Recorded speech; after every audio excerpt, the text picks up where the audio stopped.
Salve, família sem neura. Eu já tive vários tipos de cumprimento com vocês, já chamei vocês de várias coisas, já procurei vários tipos de saudações para vocês, mas eu confesso a vocês que de tanto pesquisar, eu acho que nada melhor do que a família, né? Aquela que faz parte do nosso dia a dia, aquela que hoje estamos compartilhando, os inscritos estão crescendo, nossos vídeos estão sendo melhores. E por estar investindo neles é que eu não gravo qualquer coisa para vocês em qualquer momento. Não é sempre que eu posso estar aparecendo mais apresentável, como também não é sempre que o vídeo vai poder estar sendo melhor visto, melhor editado e com o melhor silêncio possível. Então eu prefiro chamar vocês de família sem neura e saudar vocês todas as vezes que tiver a oportunidade de vê-los aqui. Agradeço aqueles que acompanham meus vídeos, que são inscritos. Um beijo especial para aqueles que deixam os comentários aqui com maior amor, com maior carinho. Me perdoe aqueles que já me pediram que eu falasse deles nos vídeos e eu esqueci.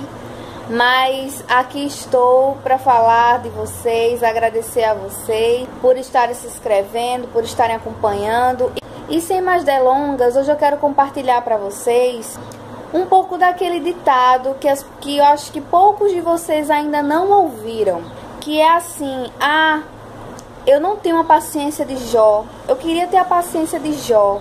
Mas será que é só isso? Será que é só nisso que a mensagem está passando de fato? Será que é somente esse o foco? Não tem mais nada?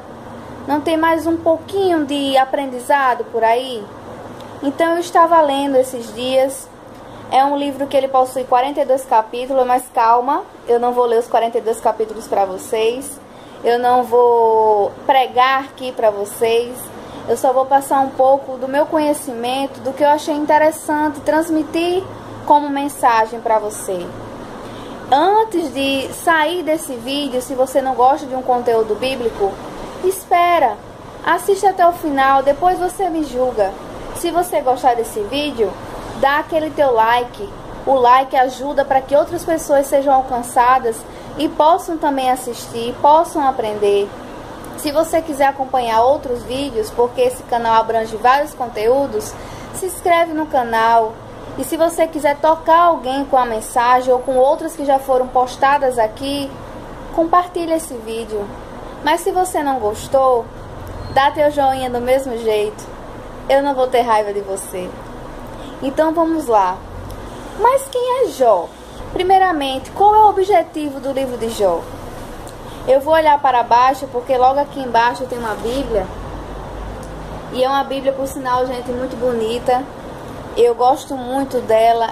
Teve algumas adaptações para garotas. E ela tem alguns pontos que acrescentam mais ao estudo. E é muito legal. Isso ajuda muito na reflexão e até a gente a compreender.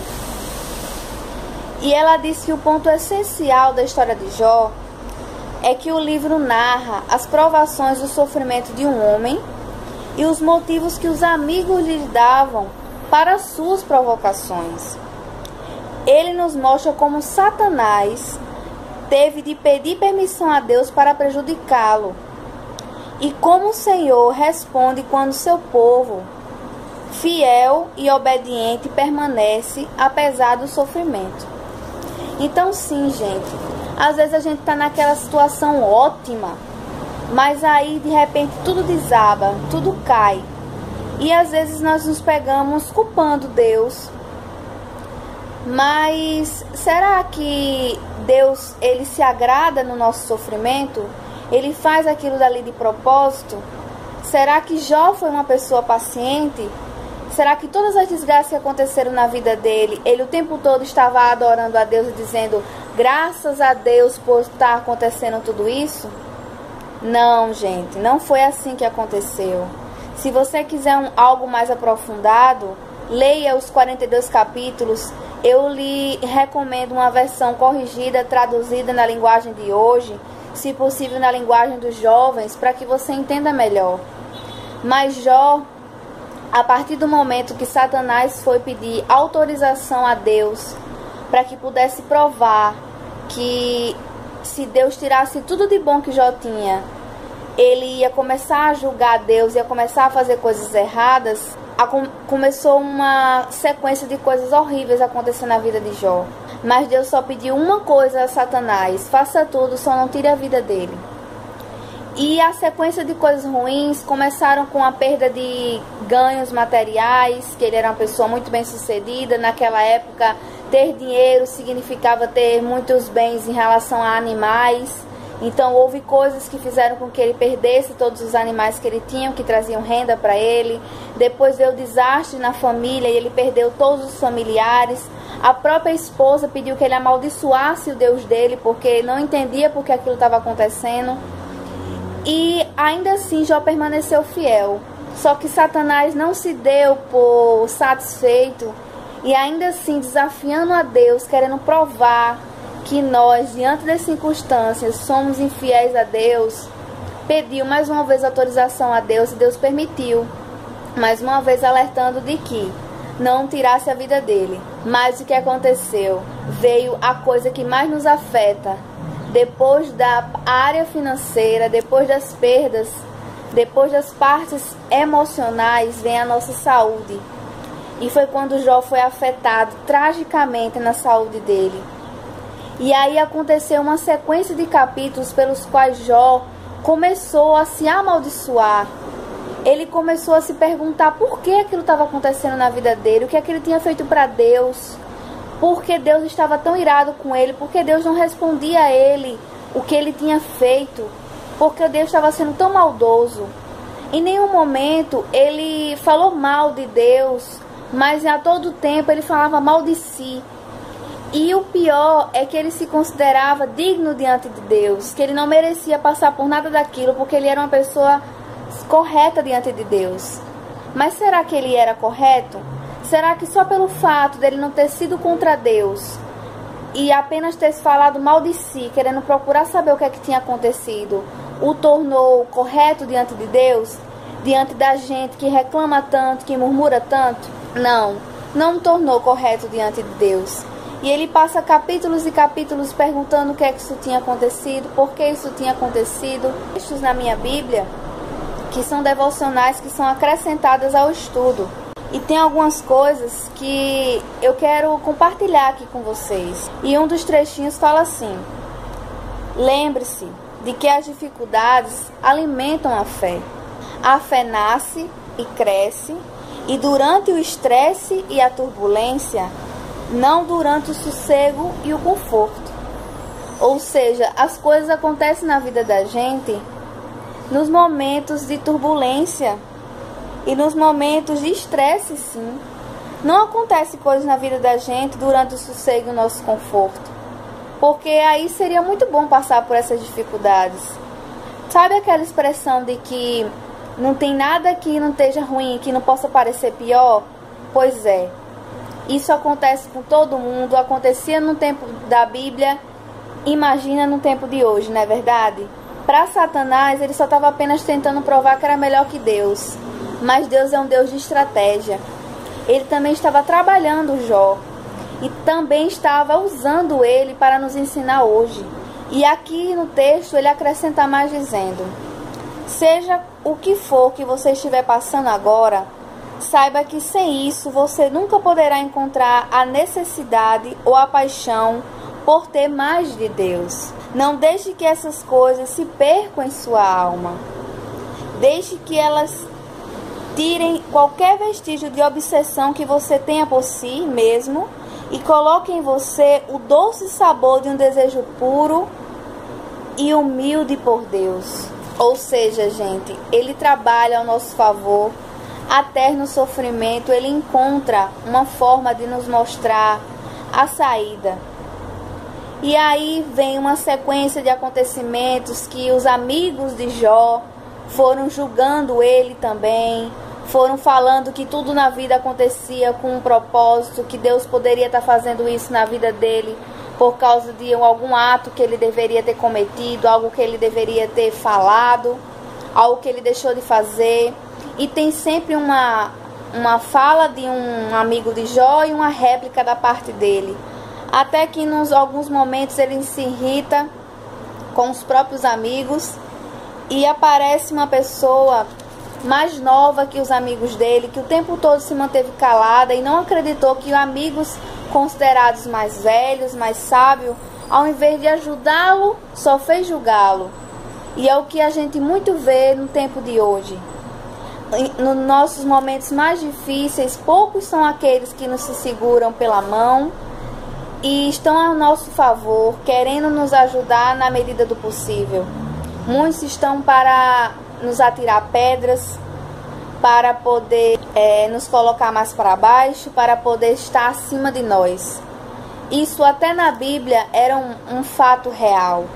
E essa outra pessoa chegou a Jó falando que ele estava errado ao pensar tantas coisas a respeito de si e a respeito de Deus, que Deus não se agradava do sofrimento, que nada do que ele estava passando era algo satisfatório para Deus, que teria alguma coisa que Deus queria passar para ele. E aí ele foi falando e foi relatando, e você vai lendo e você vai reconhecendo que há muitos aprendizados para poder acrescentar na sua vida, que tudo não se trata apenas de ter paciência, se trata de aprender também no meio das provações, no meio das lutas, e saber que Deus julga cada um conforme as suas ações. Ele escuta tudo que as pessoas falam, ele não esquece. Ele também sabe onde está doendo, ele sente a dor junto com você e ele pode ajudar você em qualquer circunstância. Ele não faz acepção de pessoas e ele não tem os seus preferidos. Ele ama todos nós de forma de como somos e ele trata cada um de acordo com a sua vontade. Ele não tem uma preferência de causar pouca dor em um e mais dor em outro. Então ele dá de acordo com o que cada um pode passar. Talvez para você a sua dor hoje seja insuportável, porque você não entendeu ainda o verdadeiro mistério e o ministério que Deus tem para você. Por isso que parece ser tão absurdo, tão loucura, porque Deus escolheu logo você, pessoa mais fraca, pessoa mais carente, uma pessoa mais sensível, para passar por uma situação que a requer força, que a requer luta, determinação. Mas aí é que está todo o mistério. Deus, ele queria lhe fazer uma pessoa melhor. E assim ele tratou também a vida de Jó. Ele provou a Jó que por mais que ele fizesse coisas boas, por mais que ele fosse uma pessoa abençoada, ele estaria sujeito sim a passar por provações. Ele poderia perder as coisas dele sim. E não são nossos atos que vão nos fazer ser dignos diante de Deus. É o nosso coração, é o que provém daqui de dentro. São as nossas atitudes para o que a gente faz ao reino de Deus. É a nossa missão aqui na terra. E não o quão materialista nós fomos em bondade para que o próximo. Isso não vai salvar ninguém. E aqui também, num dos textos extras, também fala que nós somos, às vezes, como árvores. Não como árvores que são plantadas dentro de uma caixa, que são aquecidas e confortáveis em edifícios climatizados. Aí seria muito bom. Nós somos como árvores resistentes, que vai se enraizando na terra para se manter viva, tentando sempre obter mais nutrientes que dão vida, sempre aguentando firme, ainda que contra todas as expectativas. Suas raízes podem ficar bem fortes e cada temporada que você sobrevive continua a receber do Pai esses elementos que dão vida. Ou seja, estamos em processo. Todos os dias Deus está nos ensinando mais alguma coisa. Estamos sujeitos aos mesmos pecados, às mesmas qualidades, às mesmas realizações. Somos capazes das mesmas coisas. E não é estar num ambiente mais confortável que vai te modificar, que vai te melhorar. É a dificuldade, é a provação. É de uma certa forma a paciência, a fé. Jó se trata mais do que o ditado de que a paciência de Jó. Jó trata a questão da fé, a questão de você não se sentir merecedor de uma forma plena. Porque quem somos nós para poder nos sentir dignos diante de Deus? Será que nós sabemos tudo que Deus sabe? Será que fomos nós capazes de limitar até onde o mar iria chegar, até onde a árvore ia crescer, aonde ia chover, aonde não ia chover, até a quantidade de pingos que cai do céu? Só quem sabe, só quem dá a ordem é Deus. Não temos autoridade o suficiente para poder julgar Deus diante de tamanha acusação, de tamanho questionamento, de tamanha imprudência. Somos dependentes totalmente de Deus. Mas Deus só vai deixar você depois que Ele cumprir os propósitos que Ele tem na sua vida. Mas Ele tem as formas dele para que você consiga passar por isso. Dói, gente, dói muito. Para quem acompanha meus vídeos anteriores sabe o quanto eu tenho passado e o quanto eu tenho total autoridade e bagagem para poder dizer a você que dói ser tratado por Deus. Eu em um dia só queria ir para a praia e no outro dia eu estava numa cama de hospital, recém-acordado de um coma, e tinha perdido um namorado, e hoje, ainda depois de 1 ano e 5 meses, espero uma prótese para poder andar.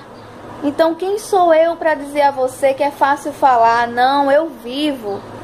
E eu sei o quanto é difícil crer no impossível, quando tudo diz que não, quando nada te encoraja, quando tudo tu vira dependente das pessoas.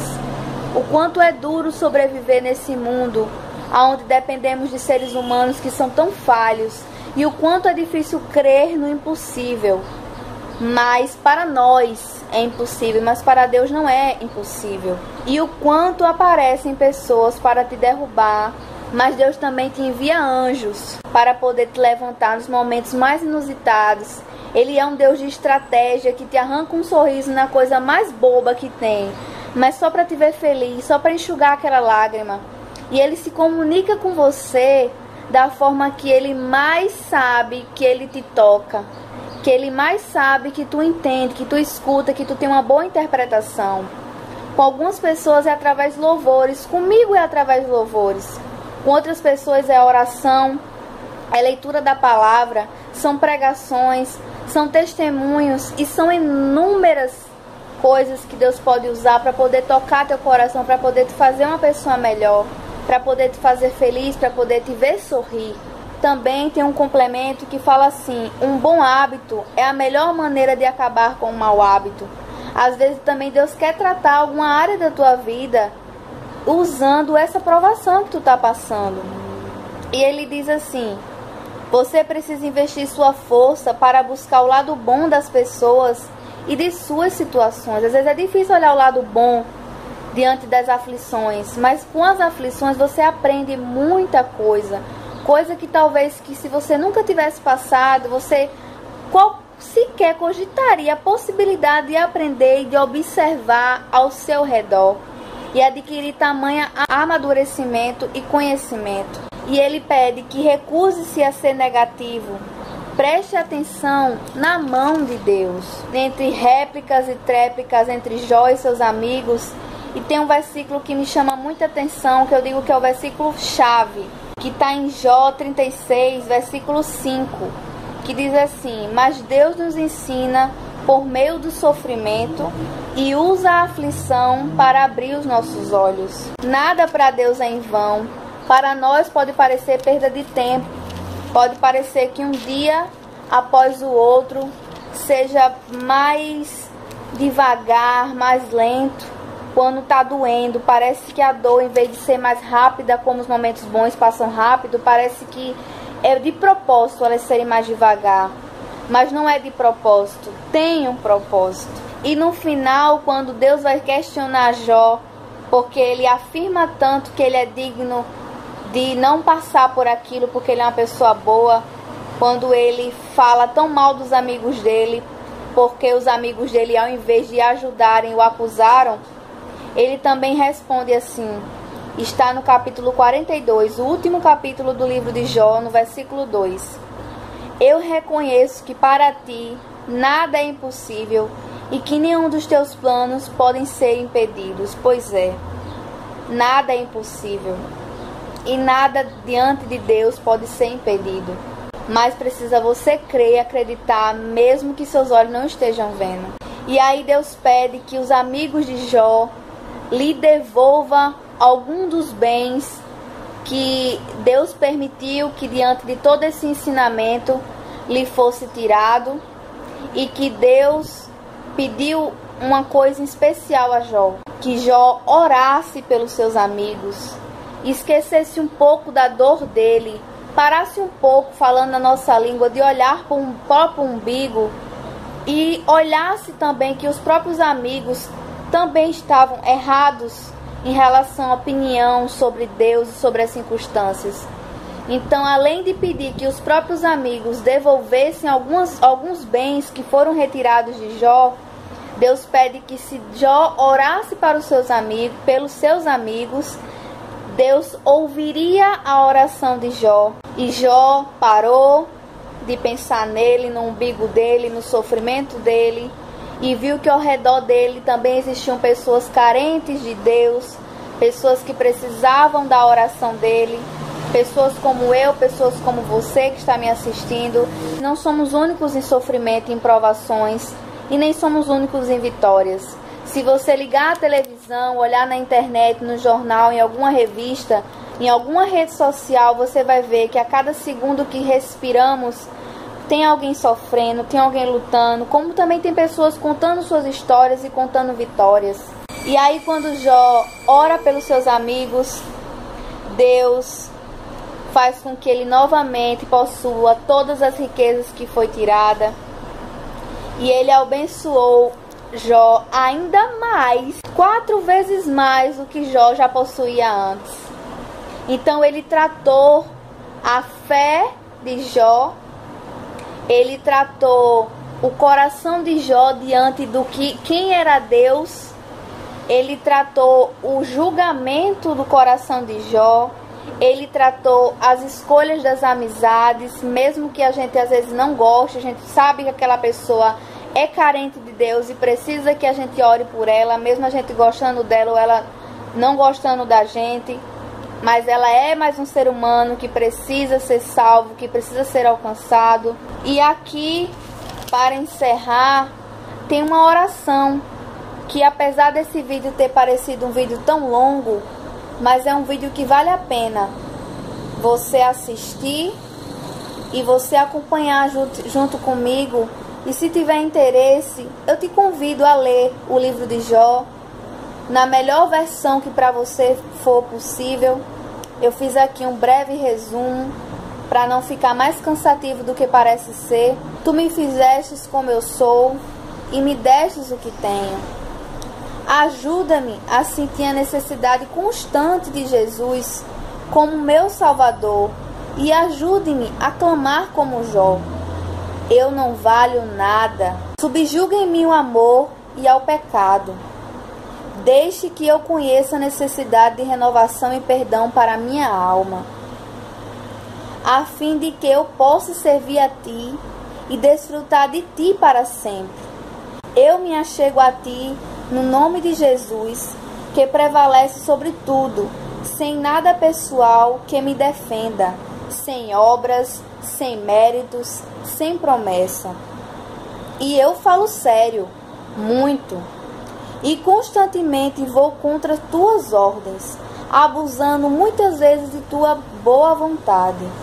Grande parte de minha culpa vem de meus privilégios religiosos, e como penso ser seguro diante de minha incapacidade e de usar a meu favor o privilégio que recebo a Ti. E a oração encerra assim: impressiona-me profundamente com a noção de Tua onipresença, para que eu saiba que Tu estás observando meus passos, meus caminhos, meu deitar e meu levantar. Amém. Espero que você tenha entendido a mensagem. Se tiver alguma dúvida, deixe nos comentários. Me segue lá nas redes sociais. Pode questionar lá nas redes sociais também. Estarei apta para lhe responder com maior amor, com maior carinho. A gente faz o que Deus nos pede para a gente fazer, mas da nossa forma. Não é possível ser perfeito. O importante é que a mensagem chegue da forma correta e que alcance o maior número de vidas.